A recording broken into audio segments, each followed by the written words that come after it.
우리가 보다 더 좋은 관계, 보다 더 아름다운 관계가 되려고 하면 우리가 늘 사용하는 표현이 있습니다.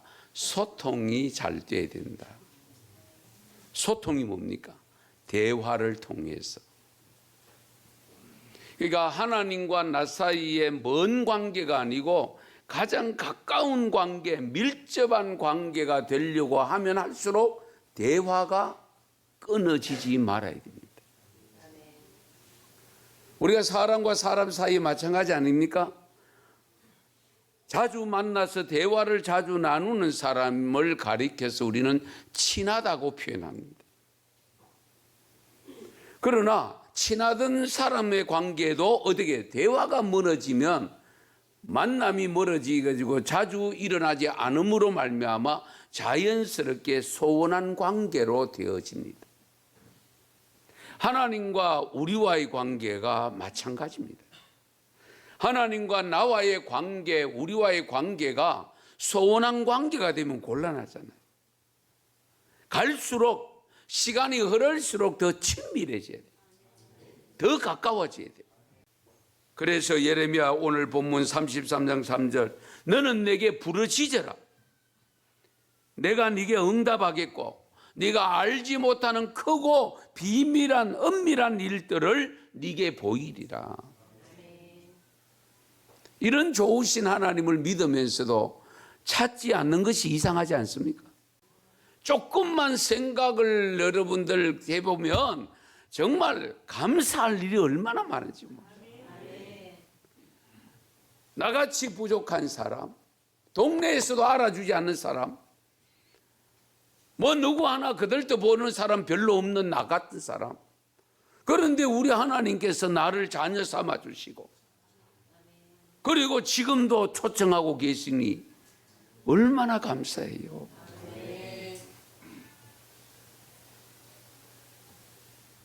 대화의 장에 들어와 있다고 해서 대화가 잘 되는 것은 아닙니다.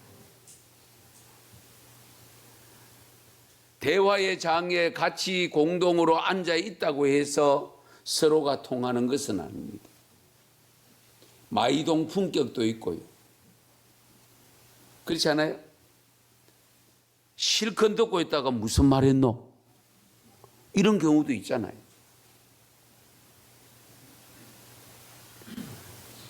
그런데 우리 하나님과 우리 사이는 서로 대화를 하기를 원하고 계세요. 구하고 화답하고 구하고 반응하는 관계로 발전하기를 원하고 있습니다. 그래서 대화는 사실 우리가 일상을 생활해 보면 여러 종류가 있습니다. 예를 한번 들어볼게요. 업무적인 대화가 있습니다. 교육적인 대화가 있습니다. 서로의 약속을 위한 대화가 있습니다. 종말이 가까이 다가올수록 하나님과의 대화를 많이 하라고 우리에게 분명히 일러주고 있습니다. 베드로전서 4장 7절에 보면 만물의 마지막이 가까이 왔으니 그러므로 너희는 정신을 차리고 근신하여 기도하라. 만물의 마지막이 뭡니까? 종말입니다. 종말이 가까이 다가오면 올수록 너희들은 정신 차리고 근신하여 기도해라. 근신이 뭡니까? 기도하기 위해서 장애물이 되는 요소를 뒤로 하고 기도를 우선시해라 그 말씀입니다.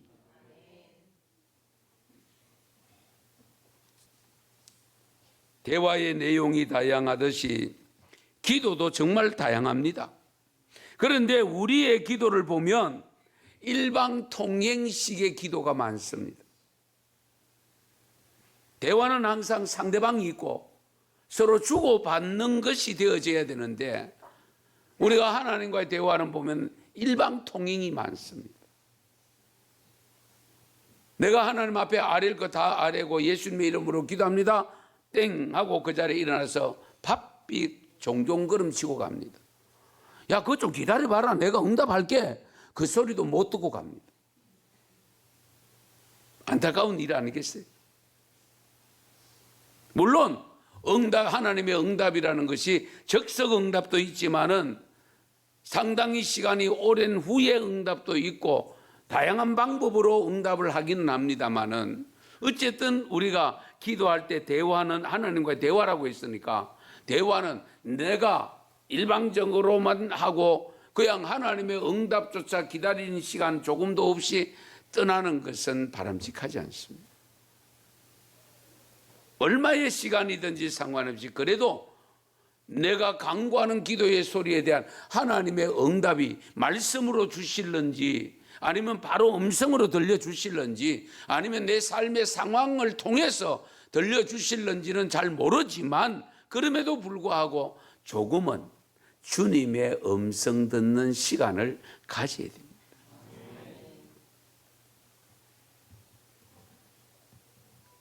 국민들이 아무리 원해도 대통령이 다 들어줄 수 있는 것은 아닙니다. 그러나 저와 여러분이 믿는 하나님은 못 들어주실 것이 없습니다. 우리가 어떤 경우라도 어떤 기도의 제목을 올린다 할지라도 하나님은 다 들어주실 수 있습니다. 그렇다고 하면 그분에게 아뢰지 못할 것 없잖아요. 그런데 기도할 제목이 없다. 그건 거짓말이죠. 그건 기도를 모르는 분들이죠. 그 말은 뭡니까? 나는 대화를 할 수 없다 그 말이잖아요. 여러분, 말을 제대로 배우지 않는 어린아이의 옹알거리는 소리를 듣고도 그가 무엇을 원하는지를 엄마 아빠는 압니다.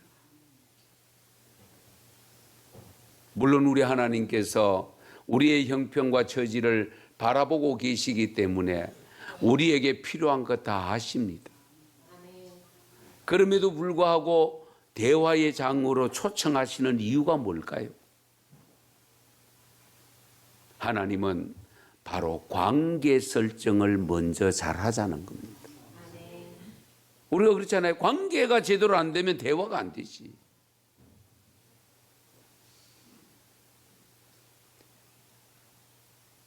우리가 믿는 우리 하나님은 우리가 원하는 것 합당하기만 하면 다 들어주십니다. 죄 짓는 것이 아니라면 다 들어주시고 하나님의 뜻에 역행하는 것이 아니라면 다 들어주셔요. 이사야 46장에 보면 하나님은 우상을 섬기는 이스라엘 백성들에게 이렇게 말씀합니다. 6절 7절인데요. 사람들이 주머니에서 금을 쏟아내며 은을 저울에 달아 도금장이에게 주고 그것으로 신을 만들게 하고 그것에게 엎드려 경배하며 그것을 들어 어깨에 메어다가 그의 처소에 두면 그것이 서 있고 거기에서 능히 움직이지 못하며 그에게 부러지져도 능히 응답하지 못하며 고난에서 구하여 내지도 못하느니라. 우상을 만들어 가지고 금은을 해서 우상을 만들어가 자기 처소의 방에 갖다 놓는 그 자리에 있지 움직이지 못합니다. 그리고 그것을 놓고 그 앞에서 아무리 외쳐 부르짖어도 응답하지 아니하고 요구해도 들어줄 수 없다는 거예요. 그러면서 하나님은 다시 어리석은 이 백성들에게 이렇게 말씀합니다. 내가 말하였은즉 반드시 이룰 것이고 내가 계획한 것 반드시 시행하리라. 우상은 아무 말이 없다고 했습니다. 듣지도 못한다고요. 그러나 하나님은 다 알고 계시고 그러므로 우리에게 약속한 것은 다 이루어 주신다. 시행하리라고 했습니다. 이런 하나님의 말씀을 뒷받침하는 말씀이 우리 예수님께서 하신 것이 오늘 요한복음 14장 13절 14절입니다. 우리 예수님께서 말씀합니다. 내 이름으로 예수 이름으로 구해라. 그러면 반드시 행하신다고. 이렇게 엄청난 초청을 받아놓고도 이용할 줄 모르면 그것보다 더 어리석은 것이 어디 있어요? 한번 생각해 보세요. 가끔 보면 동네 어른들이 심지어 버스까지 타고 가시는 곳이 있는데 가보면 약선전하고 선물 주는 데입니다. 그런 데는 어떻게 그렇게 용케 잘 하시는지. 그리고 그 기회를 놓치면 막 무릎을 치면서 안타까워하는. 우리 하나님의 초청이 그것보다 못합니까? 잘 생각해 보세요. 자기들 물건 팔려고 주는 선물 하나 몇만 원짜리 될는지 뭐 만 원짜리 될는지 모르지만은 그거 하나 받으려고 그토록 먼 길 차까지 타고 다니면서 하면서 우리 하나님께서는 어떤 것이라도 주심하고 약속한 그 약속을 믿고 주님 전에 무릎 꿇고 기도하는 거 그 한 시간도 못 갖겠습니까? 잘 생각하세요.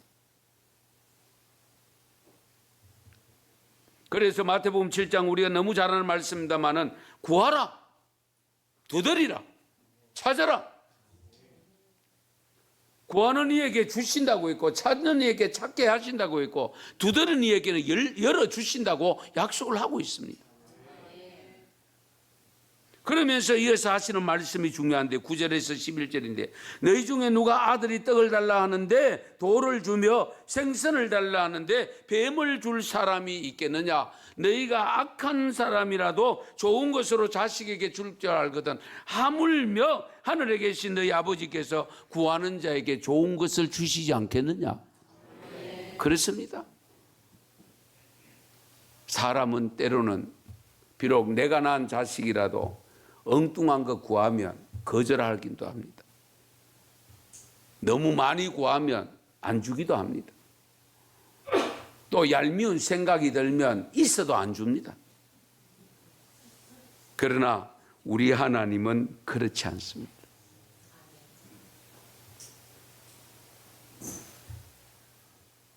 독생자까지 아낌없이 보내주시면서까지 우리를 사랑하시는데 그 사랑하는 성도가 아버지께 구하는데 구하는 것보다도 더 좋은 거 주신대요. 정말 감사하지요.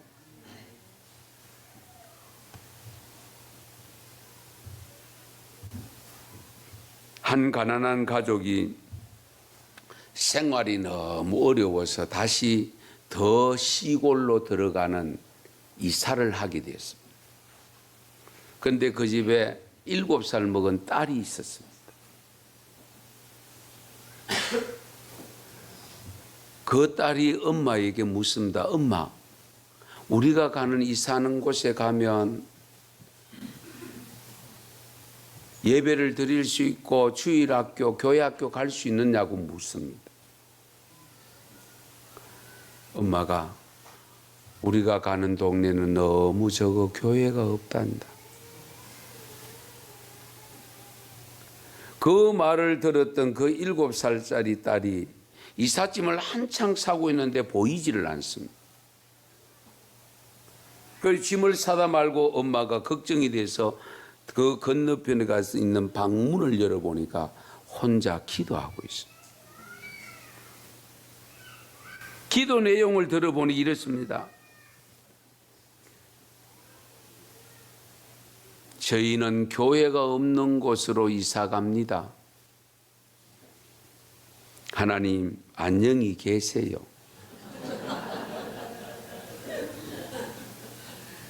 엄마가 그 광경을 보고 같이 무릎을 꿇고 기도합니다. 그런데 이 가족이 그 마을로 이사를 간 지 2달 만에 교회가 섰습니다. 할렐루야. 하나님이 그 어린 딸이 교회 학교 가는 것을 그토록 기다리고 하나님 앞에 예배드리는 것을 기다리는 마음으로 안타까운 마음으로 기도한 그 기도 2달 만에 들어주셨대요. 진실한 기도는 땅에 떨어지지 않습니다. 하늘 보좌에 상달됩니다. 이 작은 아이의 간절한 소망의 기도를 들어주신 하나님, 그 하나님이 바로 저와 여러분의 하나님입니다.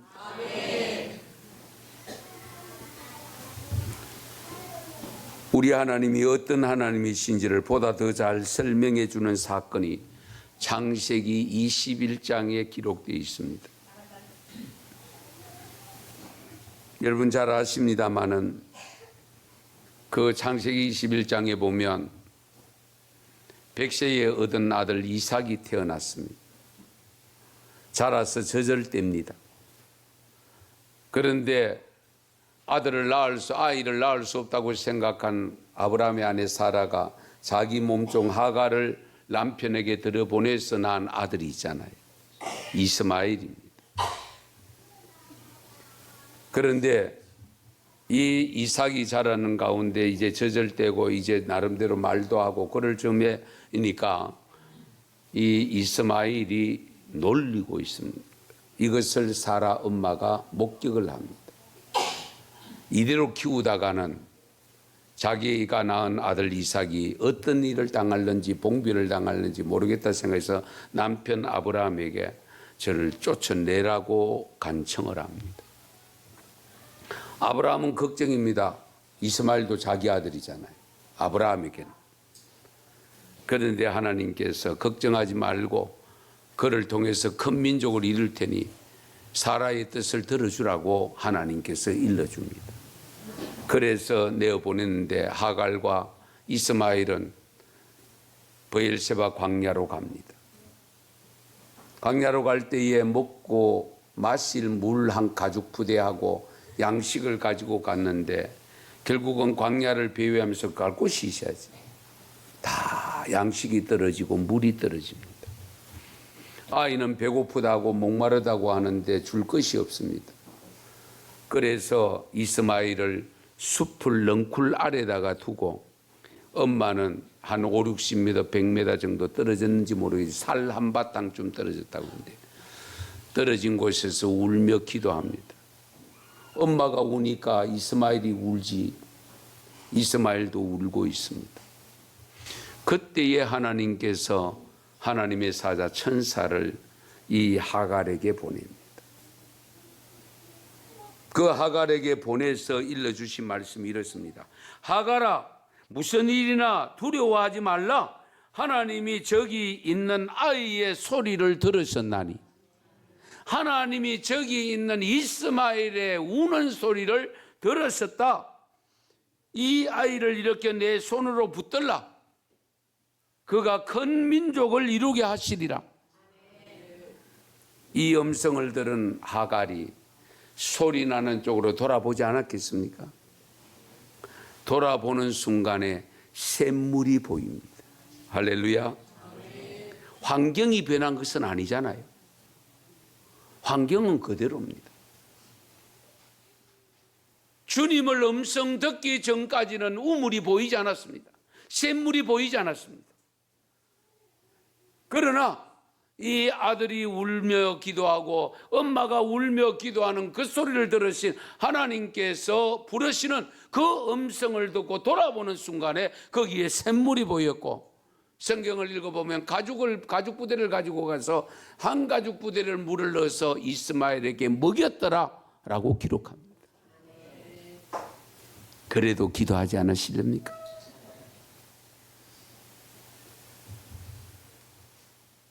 어떤 상황이 발생하더라도 우선은 하나님께 기도하시라. 무엇이든지 부족한 것이 있으면 하나님께 구하십시오. 하나님은 항상 우리가 구하기를 원하십니다. 기도하기를 원하고 계세요. 특히 아직도 학업 중에 있는 우리 학생들, 초등학생이든 중고등학생이든 대학생이든 공부하기 전에 기도부터 하고 하세요. 시험을 치룰 때도 급한 나머지 시간 쫓긴다고 답부터 먼저 쓰려고 하지 말고 기도부터 하고 답을 쓰세요. 그러면 하나님이 잊어버렸던 것까지도 기억나게 생각나게 해 주시는 하나님을 믿으시기 바랍니다. 그동안 우리의 기도가 혹시 용혜원 목사님이 쓴 기도의 고백이라는 아래의 시와 같을 것입니다. 여러분 잘 보세요.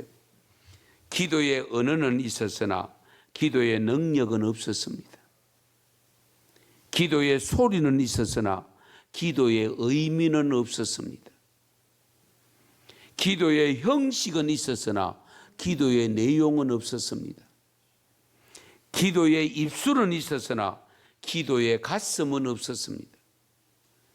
기도의 머리는 있었으나 기도의 발길은 없었습니다.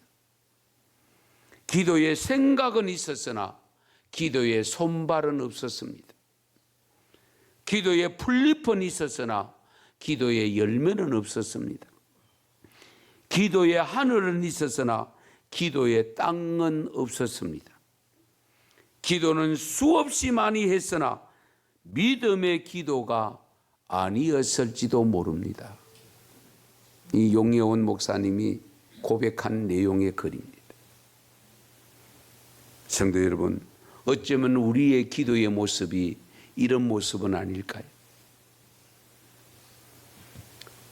옷을 만드는 것은 제단사의 의무입니다.